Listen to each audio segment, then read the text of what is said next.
दिल्ली के संसद में बैठने वालों तक वो आवाज कैसे जाती है, उसका उदाहरण आपके सामने रखना चाहता हूं। हम एक नौकरी कर रहे थे, एक साधारण से परिवार के लोग थे, पत्रकारिता में थे। उस वक्त संचार क्रांति इस तरीके से नहीं आई थी।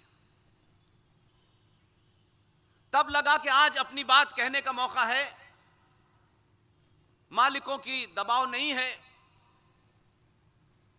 एक विशेष सोच के लोगों को आपको एड्रेस करना है। तब यह तय किया कि इस्तीफा देते हैं और सीधे तौर पे समाज से बात करते हैं। और अगर मैं यहां से खड़े होकर के कोई एक बात भी मेरे मुंह से गलत निकलेगी तो यहीं बैठे बैठे लाखों लोग तय कर लेंगे कि यह गलत है या सही है। इसको ध्यान में रख करके एक मुहिम शुरू की कि इंडिया गेट पर ब्रिटिश साम्राज्य को स्थापित करने वाला जॉर्ज पंजम की मूर्ति 1968 तक लगी हुई थी। फिर विवाद हुआ, वो कुछ योद्धा रहे होंगे, वो कौन बहादुर लोग थे, मुझे शायद उतना ज्ञान भी नहीं होगा। विरोध हुआ, लेकिन 47 से लेकर 68 तक जिन्होंने हमें गुलाम बनाया, हमारी मां बहनों बेटियों की इज्जतें लूटी, उन लोगों के उस राज को स्थापित करने की मूर्ति इंडिया गेट पे लगी हुई थी। 68 में वो वहां से हटा दी गई। फिर कुछ चाटुकारों ने एक नाम विशेष के चलते वहां उनकी मूर्ति लगाने की कोशिश की, विरोध हुआ और वहां कोई मूर्ति नहीं लगी। हम अपने दौर में ये सोचते हैं कभी कभी कि हमने बहुत सारे किस्से सुने हैं। स्वतंत्र वीर सावरकर का किस्सा सुना, नाथूराम गॉडसे का किस्सा सुना, सुभाष चंद्र बोस का किस्सा सुना। ये सब सुनते थे और उन सुनाने वालों ने जिस तरह से हमें सुनाने की कोशिश की, हमने उसे इसलिए आत्मसात किया कि हमारे पास कोई दूसरा तरीका नहीं था कि हम उसके ऊपर कोई रिसर्च करते। लेकिन एक समय आया, तब इस संचार क्रांति ने हमें वो ताकत दी कि हम अपनी बात को जब रखें तो उसको चारों तरफ से वेरीफाई करके रखें। इसलिए जो लोग ये समझते हैं एमपी और एमएलए बनने से ही देश बदलता है, ये उनकी गलतफहमी है। हमारा अनुभव यह कहता है एमपी एमएलए बनने से सिर्फ एक कमरे का मकान 15 कमरे के मकान में बदल जाता है और कुछ नहीं होता, और कुछ नहीं हुआ आज तक। सत्ताएं देश चलाती हैं, राष्ट्र नहीं चलाती। सत्ताएं अपने नफे नुकसान से चीजें तय करती हैं और उसको राष्ट्र का और देश का नाम दे देती हैं। लेकिन हम इस बात से खुश हैं कि सब कुछ तो नहीं, लेकिन कम से कम इस सफर में 8 ऐसी बातें सार्वजनिक मंचों पर रखी, किसी से नहीं मिले आज तक, न मिलने का कोई शौक है, न कोई तमन्ना है कि बड़े बड़े नेताओं के साथ मिलें, मंत्रियों के साथ मिलें। पता नहीं क्यों बचपन से ये कभी ख्वाहिश नहीं थी। ये एक्सपीरियंस इसलिए कहता हूं आज के युवाओं से, अपने पे भरोसा रखो, अपनी ताकत पे भरोसा रखो, जो चाहोगे वो होगा। ये जो सत्ता का टेम्पटेशन होता है, पावर का टेम्पटेशन होता है, भारत में ही, कहीं और नहीं है। सत्ता में जो चला जाता है, सत्ता का कोई ऐसा भी अंग नहीं है जिसके कारण उसके अंदर इतनी ताकत आ जाती है। बल्कि सत्ता में जाने से अगर वो ईमानदार है, चोरों की बात नहीं कर रहा मैं, अगर वो ईमानदार है तो ईमानदारी से भी बहुत कुछ कर सकता है, उन मुद्दों को उठा सकता है, लेकिन वो नहीं उठाना चाहता। बेईमानी करना, मूर्ख बनाना, ये सबसे आसान काम था। तब हमने सोचा कि उन मुद्दों को, ताकि हम जब यहां से धरती से जाएं तो हमारे दौर की जब चर्चा हो तो ये चर्चा जरूर हो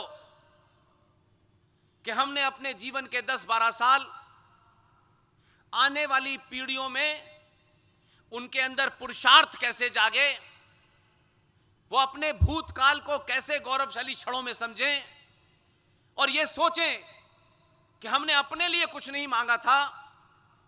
जो ऐसे वीर लोग थे, ऐसे बहादुर लोग थे, हमने उनकी लड़ाई लड़ी, उनको स्थापित किया, और आने वाली नस्लें जब उनको देखें तो उनके अंदर भी सावरकर बनने और सुभाष चंद्र बोस बनने की प्रेरणा मिले। इसलिए हमने पत्र नहीं लिखा मंत्री जी को, कोई कैंपेन नहीं चलाई, इसी तरह की सभाएं पूरे देश में की और उन मुद्दों को सार्वजनिक कर दिया। जो 18 साल का युवा है, जो 16 साल का युवा है, संचार क्रांति के माध्यम से जो उसके पास इंफॉर्मेशन है, वो आपकी कही हुई बात को अगर उसके दिमाग में उतर गई तो वो इतनी जगह शेयर करता है, एक मूवमेंट बन जाता है। और हो सकता है कि ये एक ऐसा क्षण है जब सत्ता पे शीर्ष पे बैठने वाला भी सोने से पहले देखता है कि सोशल मीडिया पे चल क्या रहा है।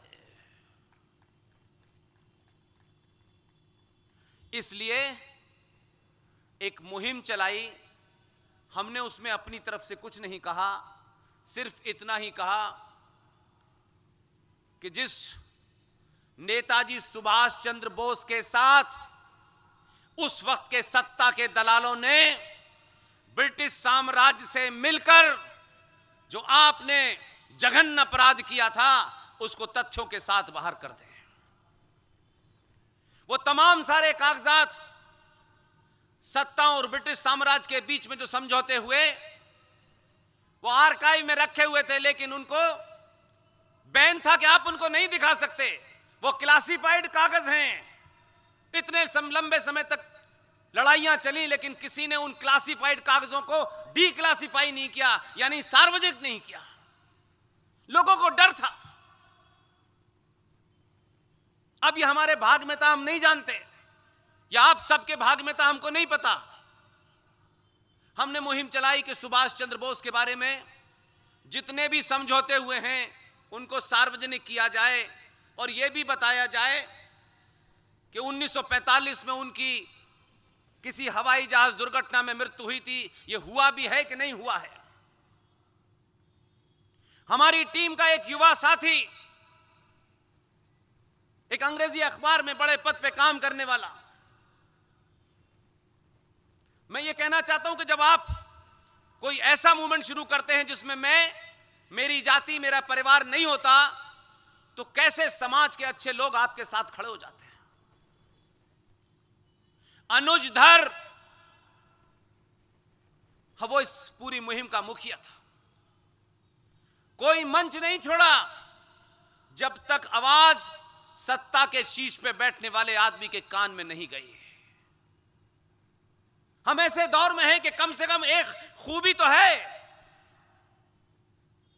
कि जब वो ये संतुष्ट हो गए कि ये जो बात उठ रही है इस पे बात चर्चा होनी चाहिए, तब उन्होंने बुलाया अनुज धर को और पूछा उनसे। अनुज धर ने कहा, हम कुछ नहीं चाहते हैं, हम चाहते हैं कि जिन कागजों को गोपनीयता के नाम पर 70 सालों से बंद डिब्बे में रखा गया है, आप उन्हें सार्वजनिक कर दें, बाकी लड़ाई हम लड़ लेंगे। और एक दिन यकायक पता चला कि सुभाष चंद्र बोस के सिलसिले से जितने कागज एक परिवार ने अंग्रेजों के साथ मिलकर गोपनीय किए थे, वो सार्वजनिक हो गए। और जब चीजें सार्वजनिक हो जाती हैं तो जन सैलाब के अंदर एक ऐसा माहौल बनता है कि सत्ताएं भी सोचती हैं कि अगर ये नहीं किया तो अगला चुनाव भारी पड़ जाएगा।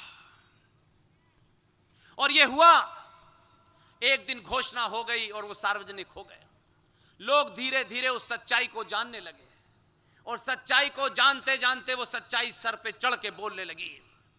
तब ये पता चला कि 1945 की जो प्लेन की घटना थी वो एक मनगढ़ंत घटना बनाई गई, क्योंकि ब्रिटिश साम्राज्य नहीं चाहता था कि सुभाष चंद्र बोस, जिनको 1939 में कांग्रेस पार्टी का अध्यक्ष चुन लिया गया था, उन्हें सुभाष चंद्र बोस को उस पद से त्यागपत्र देने के लिए उन्होंने अपने आदमी को भेजा और उन्होंने जाकर के उनसे उन त्यागपत्र मान लिया। खुददार और बहादुर आदमी इस बात से चिंता नहीं करते हैं कि ये पद चला जाएगा तो मैं क्या कहूंगा। सुभाष चंद्र बोस ने 10 सेकंड में कांग्रेस पार्टी के अध्यक्ष पद से इस्तीफा दे दिया, चिंता नहीं की। इस्तीफा देने के बाद खामोश होकर वो अपने काम में लग गए।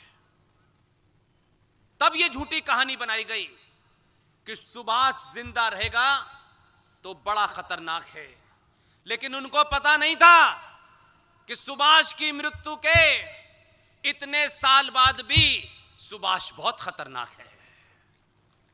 ये नहीं अंदाजा था उनको। लिहाजा सुभाष चंद्र बोस के घर की जासूसी 1958 तक कराई गई। हमें बताया गया कि हम 15 अगस्त 1947 को आजाद हो गए हैं। यह हमारे देश की पुलिस को पता होना चाहिए, खुफिया एजेंसियों को पता होना चाहिए। आज वो दौर है कि आप इसे सार्वजनिक करेंगे तो कोई आसानी से हत्या नहीं कर सकता। उस जमाने बड़ी हत्याएं हो जाती थी। आज भी ये नहीं किसी को बताया कि हमारी जो दुर्गति हो रही है इन 70 सालों में, इसके पीछे का कारण क्या है, मूल कारण क्या है। इसलिए ये जाति, ये वोट बैंक, वो वोट बैंक, ये पार्टी, ये अगड़ा है, ये पिछड़ा है, ये जानबूझ के किया गया।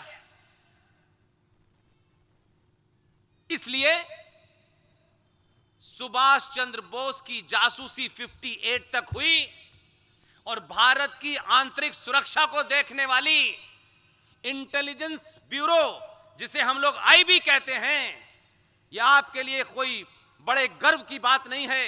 यह हमारे उन नेताओं के लिए शर्म की बात है कि उन्होंने कैसे ये काम किया। आईबी इंटेलिजेंस ब्यूरो जो भारत के आंतरिक सुरक्षा को देखती है, वो आईबी भारत की आंतरिक सुरक्षा की फाइल बनाती थी 68 तक, और 68 में वो फाइल यहां से MI5 जो इंग्लैंड की खुफिया एजेंसी है उसके पास ऑफिशियली जाती थी। ये चल रहा था। बार बार लोग सोचते हैं कि हमारे साथ में छोटे छोटे देश आजाद हुए, वो कहां पहुंच गए और हम कहां हैं। उसके मूल में जाइए तो आपको पता चलेगा कि आपके देश के अंदर सत्ता के भेष में करोड़ों गद्दार बैठे हुए थे। कौन आजाद मुल्क अपने आंतरिक सुरक्षा की फाइल किसी दूसरे देश की खुफिया एजेंसी को हर साल भेजती हो, और यह 68 तक चल रहा था। सबकी चुप्पी है, कोई शर्म से मरा नहीं। ठेका लेके राष्ट्रवाद का, भारत माता जय का, भारत जिंदाबाद, भारत माता की जय, आपको सिर्फ यह बताया आप यह लगाइए, लेकिन भारत माता का सौदा कुछ लोगों ने कर लिया था। लेकिन आज संचार क्रांति में कोई उसको रोक नहीं सकता है। इसलिए एक सुभाष के सिलसिले से हमारी मुहिम शुरू हुई। अनुजधर साहब थे, जीडी बख्शी साहब थे, सुशील पंडित थे, ललित अंबरतार थे, देश के जाने माने हिस्टोरियन प्रोफेसर कपिल कुमार थे, प्रोफेसर पवन सिन्हा थे। ये सब लोगों ने मिलकर एक साइलेंट मुहिम चलाई और हमने कोई शोर नहीं मचाया। जहां जहां हमें लगता था कि हमें जोर से बोलना है, और ये हम सब ने सार्वजनिक कर दिया था कि कोई इस गलतफहमी में न रहे कि हम कुछ पाने के बाद किसी पार्टी के दफ्तर में नजर आएंगे। एकदम क्लियर कर दिया, भरोसा हो गया तो एक दिन आने वाली पीढ़ियों के लिए हम जैसे छोटे से लोग, हमने अपनी भूमिका अपने आप तय की और उसे करते रहे। और आप ही की तरह, आज ही के दिन की तरह, मुझे उज्जैन में एक ऐसे ही संबोधन देना था। रात में खबर पता चली कि इंडिया गेट पर 28 फीट लंबी ग्रेनाइट की सुभाष की मूर्ति लगने जा रही है। आप कह सकते हैं मूर्तियां तो यहां इस देश में छुट भैया नेताओं की हर चौराहे पे लगी हुई हैं, हर गली में एक नेता की मूर्ति लगी हुई है। मूर्ति लगाना भी लोगों को अपनी शान और अपनी ताकत लगता है।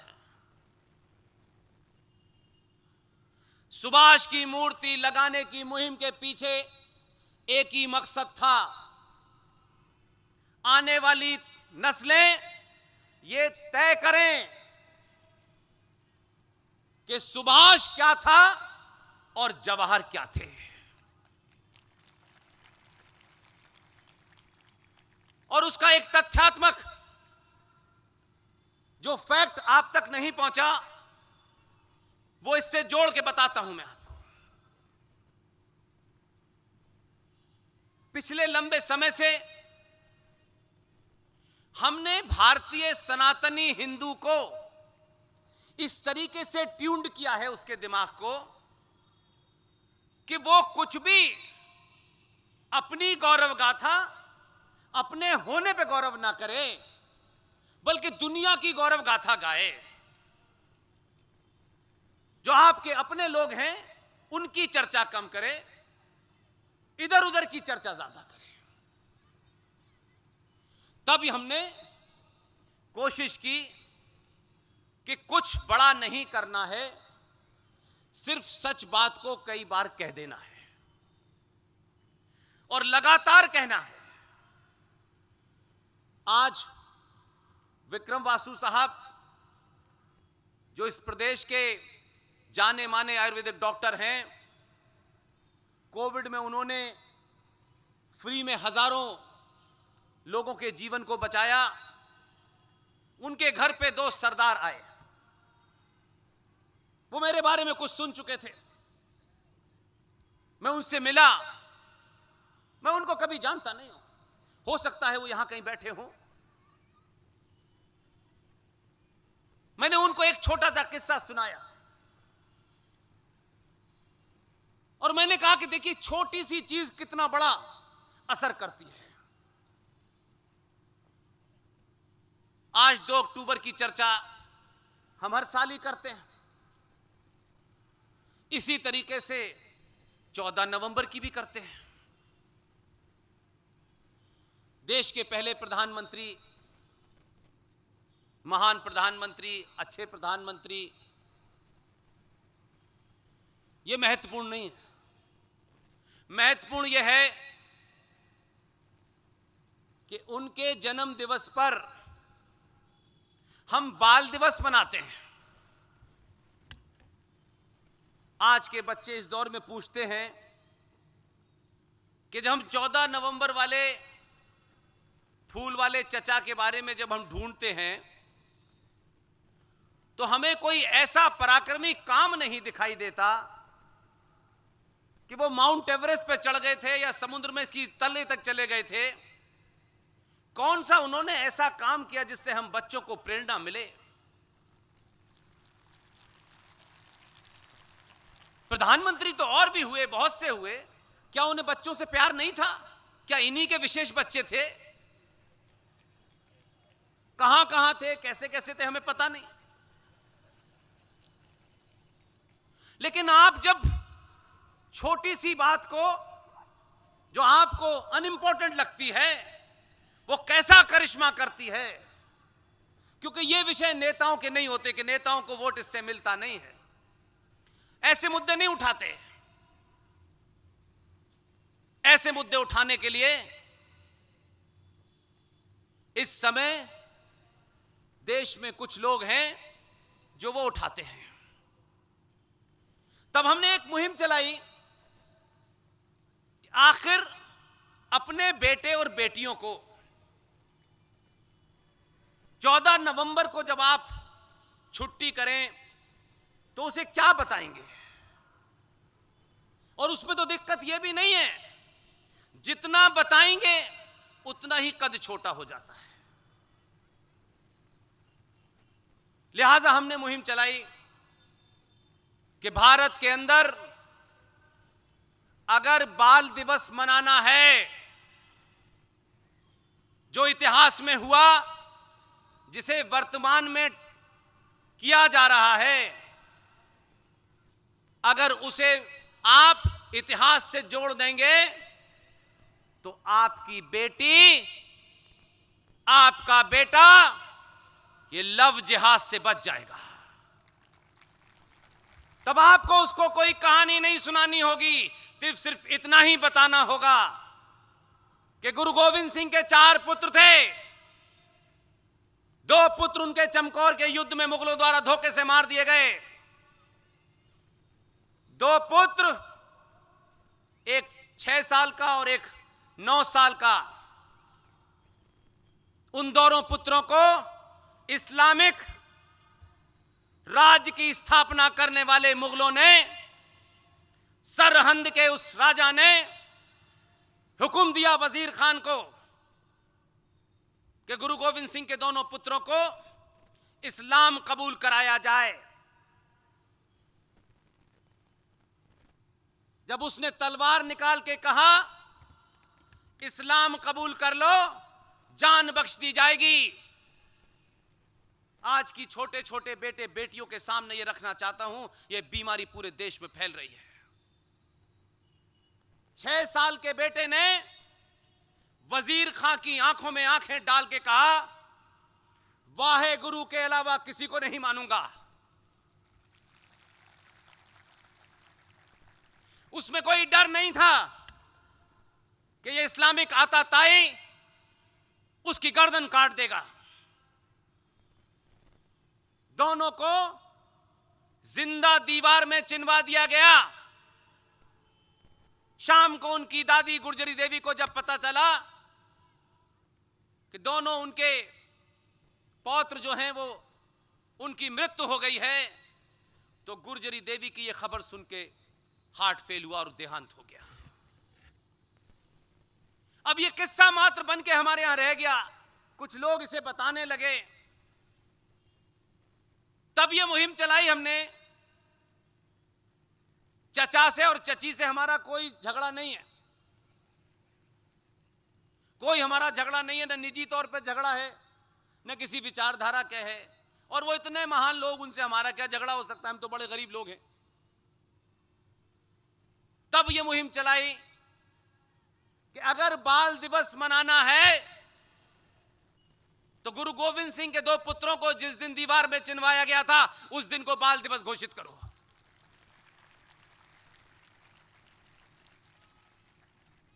और एक दिन सत्ता के शीर्ष पे बैठने वाले की तरफ से एक मैसेज देश भर में आया कि आज से दिसंबर में बाल दिवस गुरु गोविंद सिंह के पुत्रों की शहादत के दिन मनाया जाएगा। अब अगर यह कहानी हर बार हर दिन एक मां अपनी बेटी को और अपने बेटे को बताएगी, तुम वंशज किसके हो, तुम्हारे पूर्वजों ने इस आस्था के लिए उनके 6 साल और 9 साल के बेटे अपनी गर्दन कटा सकते हैं, तो उनके अंदर जो भाव पैदा होगा तो कोई पंचर पुत्र आपकी बेटी को लव जिहाद में नहीं फंसा सकता। बिना कुछ करे ये पुरुषार्थी कहानियां जो सच पे आधारित हैं, जो कोई मनगढ़ंत नहीं है, ये भी बताएंगे तो आज जिस दौर से भारत गुजर रहा है उसमें कोई रोल प्ले करेंगे। ऐसे ऐसे जघन्य अपराध हुए हैं। हमको बताया गया कि भारत 15 अगस्त 1947 को आजाद हुआ है। जब बड़े लोग झूठ बोलते हैं उसको साधारण भाषा में मैं समझाना चाहता हूं। अगर किसी गरीब का बेटा बिगड़ जाए, अगर किसी गरीब परिवार का बेटा कुछ उल्टे सीधे कामों में पड़ जाए तो उस बेटे के गलत कामों के कारण एक परिवार और एक घर बर्बाद होता है। जब अमीरों का बेटा बिगड़ता है तो राष्ट्र समाप्त हो जाता है। तब यह मैं कहना चाहता था कि आप सोचिए कि सबने यह बात कह दी, बड़े लोगों ने कह दी है साहब, इतिहासकारों ने कह दी है। ये इतिहासकार सत्ता के दलालों ने वही लिखा जो सत्ता चाहती थी। 15 अगस्त को भारत आजाद हुआ है, आप लोग खुशी मनाइए, लड्डू बट रहे हैं, गीत गाए जा रहे हैं। इसलिए मैंने कहा लीग से हट करके, भीड़ से हट करके खड़े होने में जो मजा है वो भीड़ का हिस्सा बनने में नहीं है। आने वाली नस्लें आपसे पूछेंगी कि आप चुप क्यों थे? बहुत पैसा आपने कमाया, बहुत रुपया आपने कमाया, बहुत बड़ी बड़ी बिल्डिंग आप देके गए, वो रुपया पैसा बिल्डिंग वो बचा नहीं पाए क्योंकि जो पुरुषार्थ आपको उस बच्चे में देना था वो नहीं दिया। इसलिए मैं ये आप सबसे कहना चाहता हूं, सवाल पूछें, चिल्ला के पूछें, जोर से पूछें और किसी दुनिया के माई के लाल से न डरें। मृत्यु निश्चित है, जिस दिन आएगी कोई रोक नहीं पाएगा। अगर आप जिंदा हैं तो जिंदा होने का सबूत दीजिए। ये मर मर के जिंदा रहने का कोई फायदा नहीं है। ये एक ऐसा शाश्वत सच है, बड़े से बड़े पद पे बैठने वाला, छोटे से छोटे गरीब के अंदर घर में रहने वाला भी ऐसा नहीं है कि किसी को मृत्यु नहीं आएगी। मृत्यु जब आती है तो उसका रास्ता बहाना कुछ भी बन जाता है, और नहीं आती है तो उसका एक किस्सा आपको बताता हूं ताकि आपको लगे कि मैं कोई ऐसी बात नहीं कर रहा हूं, मैं कोई स्पिरिचुअल लीडर नहीं हूं। देश का एक प्रधानमंत्री एक दौरे पर था। उनकी उम्र ही कोई 96-97 साल की थी। उस विशेष विमान में वो प्रधानमंत्री थे और उनके प्लेन के अंदर जो आर्मी के टॉप कमांडर बैठे होते हैं, जो हर प्रधानमंत्री के बैठे होते हैं, उसमें वो भी बैठे हुए थे। ये संचार क्रांति नहीं थी उस वक्त। वो प्लेन उड़ा और उड़ने के कोई आधे घंटे बाद रडार से गायब हो गया और कहीं वो प्लेन गिर गया। जहां वो प्लेन गिरा वहां ऐसे ही इतने बड़े मैदान जैसा एक पौंड था, पोखर थी, 2 हिस्सों में टूटा। पीछे के हिस्से में जो उनके कमांडर बैठे हुए थे वो जल के राख हो गए। जो आगे बैठे हुए थे वो पूरा हिस्सा उस तालाब के अंदर जाके घुस गया। पूरे देश में हड़कंप मच गया, क्या हो गया? क्योंकि रेडियो था और ज्यादा चीजें थी नहीं। देश भर में हंगामा। 2-3 घंटे के बाद ट्रेस किया गया कि फला जगह ऐसे ऐसे हुआ है। तो पता चला कि वो प्रधानमंत्री उस कीचड़ में बुरी तरीके से सन चुके थे। बड़ी मुश्किल से बाहर निकाला, और क्योंकि वो एक ऐसी जगह थी, सुनसान सी जगह थी, तो वहां आबादी आसपास नजर नहीं आई। और वो निकलने के बाद चलने लगे, क्योंकि उसमें कोई बचा नहीं था। कुछ दूरी पर कुछ लोग ऐसे ही शाम में, जो गांव में लोग बैठ जाते हैं चारपाई पे, वहां जाके उन्होंने कहा मुझे एक बाल्टी पानी दे दो, मैं देश का प्रधानमंत्री हूं। तो चारपाई पे बैठे हुए लोगों ने कहा पागल हो गए हो क्या? उसको पानी वानी दिया गया, पानी वानी से उन्होंने मुंह साफ किया। मुंह साफ करने के बाद पता चला कि ये देश के प्रधानमंत्री मोरारजी देसाई हैं, जिसकी मौत नहीं आनी है वो नहीं आएगी, जिनकी आनी है वो सोते सोते चले जाते हैं। इसलिए इस